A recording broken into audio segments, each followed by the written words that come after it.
থেকে ঈমান সরাইতে পারবো না। আল্লাহর উপর থেকে ঈমান ছাড়তে চাইলাম বলে তোমাকে একাকী শাস্তি দেওয়া হবে না, বরঞ্চ তোমার পরিবার পরিজন সহ শাস্তি দেওয়া হবে। এমনকি তোমার যেই সন্তানগুলো আছে ওই সন্তানগুলোকে সহ শাস্তি দেওয়া হবে। কোন কোন বর্ণনার মধ্যে আছে ওই দাসীর 7 জন সন্তান ছিল, কোন বর্ণনায় 11 জনের কথা বলা হয়েছে, আরেক বর্ণনায় বলা হয়েছে 3 জন। কয়জন? আমরা সবচাইতে ছোটটাই ধরে নেই 3 জন। 3 জনের মধ্যে একজন ছিল দুধের শিশু, অর্থাৎ কোলে কইরা ঘোরা লাগতো, কোলের মধ্যে থাকতো। ফেরাউন ডাক দিয়ে বলে ওই দুধের শিশুকে সহ শাস্তি দেওয়া হবে, সাবধান, তাড়াতাড়ি এখনো সময় আছে, আল্লাহর উপর থেকে ঈমানকে সরাইয়া আমি ফেরাউনের উপরে ঈমান আনো। বলেন না নাউজুবিল্লাহ। দাসী ডাক দিয়া বলে কোনো অসুবিধা নাই, যত রকমের শাস্তি দিবা, এমনকি সন্তান সহ যদি শাস্তি দাও, তারপরেও রবের উপর থেকে ঈমান সরাইতে চাই না। লম্বা ইতিহাস। ফেরাউন সৈন্যবাহিনীকে ডাক দিয়ে বলে যাও আগুন জ্বালায় দাও। আগুন জ্বালানো হয়, বলে আগুনের উপরে বড় একটা কড়াই দাও, কড়াই দেওয়া হয়, বলে তার মধ্যে তেল দিয়ে দাও, তার মাঝে তেল দিয়ে দাও, তেল দেওয়া হয়। তেল যখন গরম হয়ে যায়, বলে ওই কোলের শিশুটাকে তার কোল থেকে কাইড়া নিয়ে আস। কোলের শিশুকে তার কোল থেকে টেনে নিয়ে যাওয়া হয়। কোল থেকে টেনে নিয়ে যাওয়ার পরে ওই গরম তেলের মধ্যে টকবক ফুটন্ত ওই তেলের মধ্যে তাকে নিক্ষেপ করা হয়। শরীর থেকে গোশত এবং হাড্ডিগুলো আলাদা আলাদা হয়ে যায়। ফেরাউন ডাক দিয়া কয় দেখো দাসী, এখনো সময় আছে, এখনো তাকায় দেখ, এখনো সময় আছে, আল্লাহর উপর থেকে ঈমানকে সরাইয়া আমি ফেরাউনের উপরে ঈমান আন। দাসীর চোখ থেকে অশ্রু ঝরে পানি বের হয়, তারপরেও দৃঢ় চিত্তে জবাব দিয়ে দেয়, স্পষ্ট ভাষায় জবাব দিয়ে দেয়, ঈমান সরাইতে পারবো না। আবার যেই দ্বিতীয় সন্তান কিছুটা কথা বলতে শিখেছে, এতটুকু বয়স কেবল কথা বলতে পারে, ওই সন্তানকে আবার তার কোল থেকে ছিনাইয়া নিয়ে যাওয়া হয়। ছিনাইয়া নিয়ে যাওয়ার পরে আবার ওই গরম তেলের মধ্যে নিক্ষেপ করা হয়। গরম তেলের মধ্যে নিক্ষেপ করার সঙ্গে সঙ্গে চতুর্দিকের সবাই তাকায় দেখে ওই সন্তানটা গরম তেলের মধ্যে পইরা সুন্দর করে হাসতে শুরু করে দেয়। আবার এর থেকে বড় সন্তান, তাকেও টেনে হেঁচড়ে নিয়ে যাওয়া হয়। ওই সন্তান ভালো মন্দ বুঝতে পারে, ভালো মন্দ বুঝতে শিখেছে, তার মানে একটু বয়স হয়েছে। ওই সন্তানকে টেনে নিয়ে আবার যখন ওই গরম তেলের মধ্যে নিক্ষেপ করা হয়, গরম তেলের মধ্যে নিক্ষেপ করার সঙ্গে সঙ্গে আগের সন্তানের মতো, আগের জনের মতো এও সুন্দর করে হাসে। মা ডাক দিয়ে বলে সন্তান, তোমার আগের ভাইও ওই আগুনের মধ্যে পইরা, গরম তেলের মধ্যে পইরা হাসতে শুরু করেছিল, তুমিও দেখি ওই গরম তেলের মধ্যে পইরা হাসতেছো। দুনিয়ায় কোনো মানুষ যদি কোনো গরম তেলের মধ্যে পইরা যায়, পুরা মানুষের পড়তে হয় না, যদি সামান্য একটু তেলের ছিটা যদি হাতের মধ্যে আইসা লাগে, আগুনের তাপ যদি হাতের মধ্যে আইসা লাগে, এতটাই বেশি কষ্ট হয়, 2 চোখ থেকে অশ্রু গড়িয়ে গড়িয়ে পড়তে থাকে, 2 চোখ থেকে পানি বের হয়ে যায়, কান্না চলে আসে। কিন্তু তুমি সন্তান দেখি গরম তেলের মধ্যে বৈশা তারপরেও হাসতেছো। সন্তান ডাক দিয়ে বলে মা, আমার কাছে মনে হয় তুমি যেই রবের প্রতি ঈমান এনেছো ওই রব চিরসত্য রব, ওই রব চিরসত্য রব। ফেরাউন রব হওয়ার কোনো যোগ্যতাই তার মাঝে নাই, রব হওয়ার কোনো যোগ্যতাই তার নাই। ফেরাউন ভণ্ড, আর ওই রব হলো আসল রব। কেননা আমি যখন এই গরম তেলের মধ্যে আইসা পড়লাম, গরম তেলের মধ্যে আইসা পড়ার সঙ্গে সঙ্গে দুনিয়ার সব মানুষ তাকায় তাকায় দেখতেছে, ফেরাউনের দরবারের সব মানুষ তাকায় তাকায় দেখে, আমার কষ্ট হয়। কিন্তু বিশ্বাস করো ও আমার মা, এই গরম তেলের মধ্যে আসার পরে আমার কাছে মনে হইল ওই রবের জান্নাতের বাগানের মধ্যে আইসা বসছি।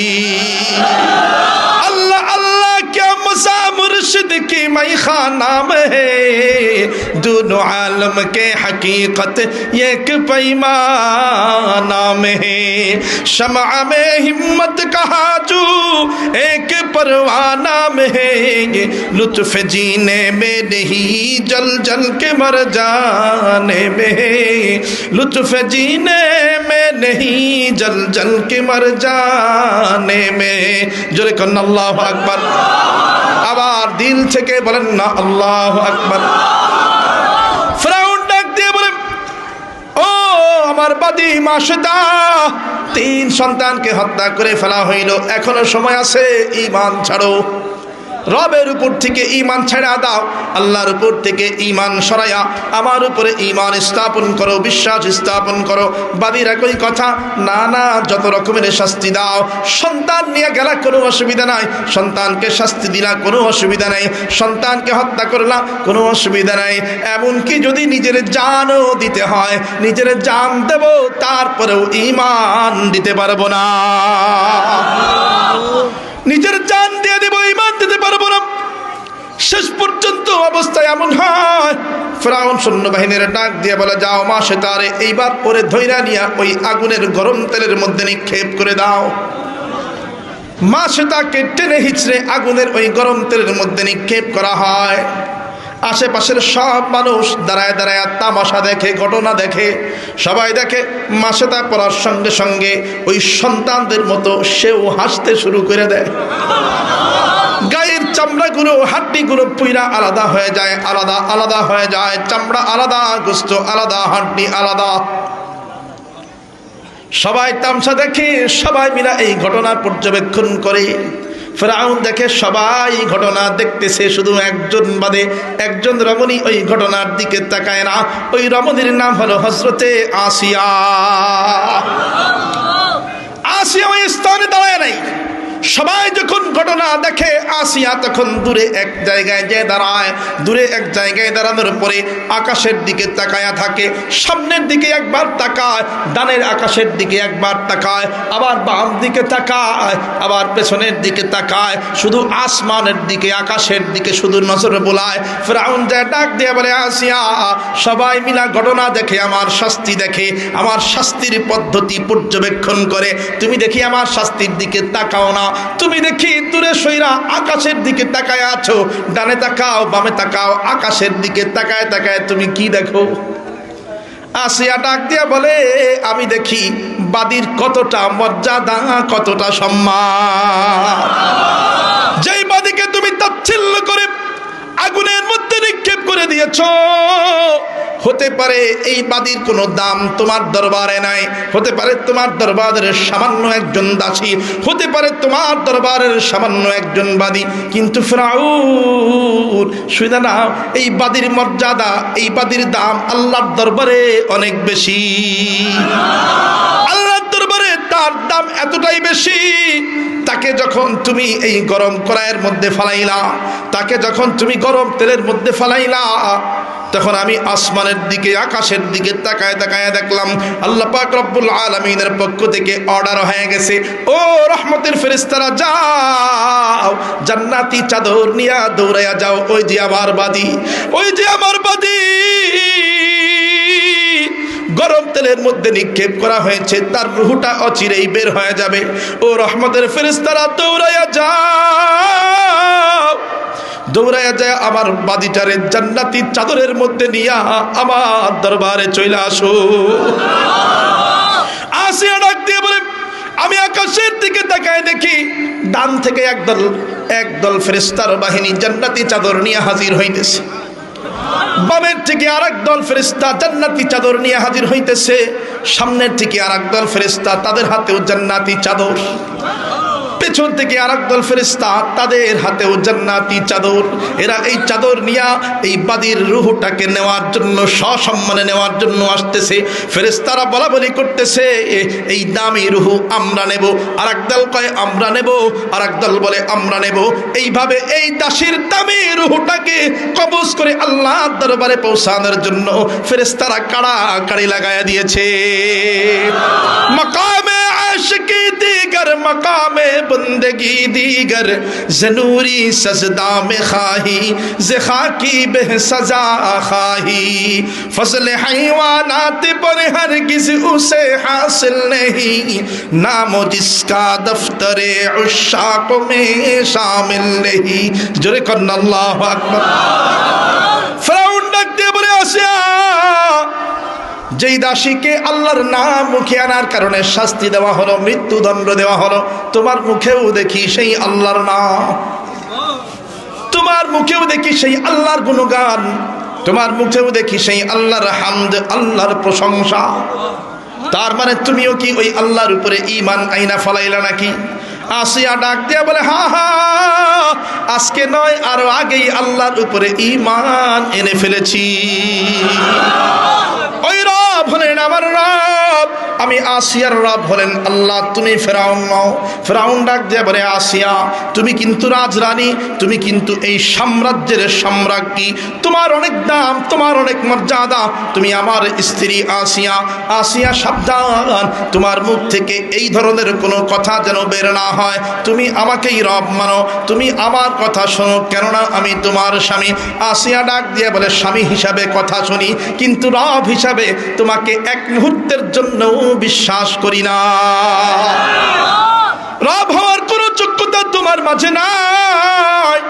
ফেরাউন ডাক দিয়ে বলে তাহলে তুমিও কি দাসীর মতো আল্লাহর উপরে ঈমান আনলা নাকি? বলে হ্যাঁ, আমিও দাসীর মতো আল্লাহর উপরে ঈমান এনে ফেলেছি, মুসা আলাইহিস সালামের রবকে আমি বিশ্বাস করি। ফেরাউন বলে রানী বলে তোমাকে কিন্তু ছাড় দেওয়া হবে না, সম্রাজ্ঞী হওয়ার কারণে তোমারে কিন্তু কোনো মাফ করা হবে না, তোমাকেও শাস্তি দেওয়া হবে। আসিয়া বলে আমার কথা ওই দাসীর কথা একই কথা, দাসী যেমনি ভাবে বলেছে জীবন যেতে পারে তারপরেও ঈমান দেব না, আমিও বলে দিলাম জীবন চলে যাবে তারপরেও ঈমান দিতে পারবো না। ফেরাউন সৈন্য বাহিনীকে ডাক দিয়া বলে যাও যাও, এরেও শাস্তি দেওয়া লাগবে, এরেও নিয়ে চলে যাও, শাস্তি দেওয়া হবে। বিবি আসিয়াকে ঘর ছাড়া করে দেওয়া হয়, বাড়ি ছাড়া করে দেওয়া হয়, সাম্রাজ্য ছাড়া করে দেওয়া হয়। সৈন্যবাহিনীকে জানায় দেওয়া হয় যাও, যেখানে শাস্তি দেওয়া হয় সেখানে নিয়ে যাও, শাস্তির স্থানে নিয়ে যাও। ফেরাউনের দরবারের বড় ধরনের শাস্তি ছিল, নির্মম শাস্তি ছিল, হাতে পায়ের মধ্যে পেরেক মেরে দেওয়া, হাতে পায়ের মধ্যে পেরেক মেরে দেওয়া হইতো। ওই বিবি আসিয়াকে নিয়ে টেনে হেঁচড়ে নিয়ে যাওয়ার পরে 4টা খুঁটি মাটির ভিতরে পুঁতে দেওয়ার পর ওই খুঁটির সঙ্গে ডান হাত বাম হাত, ডান পা বাম পা, বিবি আসিয়ার 4টা অঙ্গকে পেরেক দিয়া মেরে দেওয়া হয়।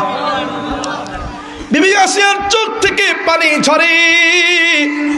ফেরাউন ডাক দিয়ে বলে চোখের থেকে পানি ঝরতেছে, তোমার বড় কষ্ট সেটা আমিও বুঝতে পারতেছি, তোমার বড় কষ্ট হয়। হাতের মধ্যে পেরেক, হাতের ব্যথা, ডান হাতেও ব্যথা, পায়ের মধ্যে ব্যথা, বাম পায়ের মধ্যেও ব্যথা। ও আসিয়া রে, এখনো সময় আছে, এই ব্যথা ব্যথা সব দূর হয়ে যাবে, এখনো সময় আছে। হাতের ব্যথা পায়ের ব্যথা যদি দূর করতে চাও, তোমার রব আল্লাহর উপর থেকে ঈমান সরাইয়া আমি ফেরাউনের প্রতি ঈমান আনো। আসিয়া ডাক দিয়া বলে হাতের ব্যথা পায়ের ব্যথা এটা কোনো ব্যথা না, ব্যথা হলো অন্তরের ব্যথা। তোমার প্রতি যদি আমি ঈমান এনে ফেলি, তোমাকে যদি রব হিসাবে আমি স্বীকৃতি দিয়ে দেই, আমার অন্তর তো ব্যথায় ব্যথিত হয়ে যাবে। হাতের ব্যথা কমবে, পায়ের ব্যথা কমবে, অন্তরের ব্যথা তো কমবে না, অন্তরের ব্যথা তো কমানো যায় না। ফেরাউন বলে তার মানে তুমি কি আমার উপরে ঈমান আনবা না? আসিয়া বলে না না, ঈমান আনতে চাই না, ঈমান তোমার উপরে আনতে পারবো না, কারণ এমন এক রবের উপরে আমি ঈমান এনেছি যেই রবের উপরে ঈমান আনা যায় কিন্তু ঈমান ছাড়া যায় না।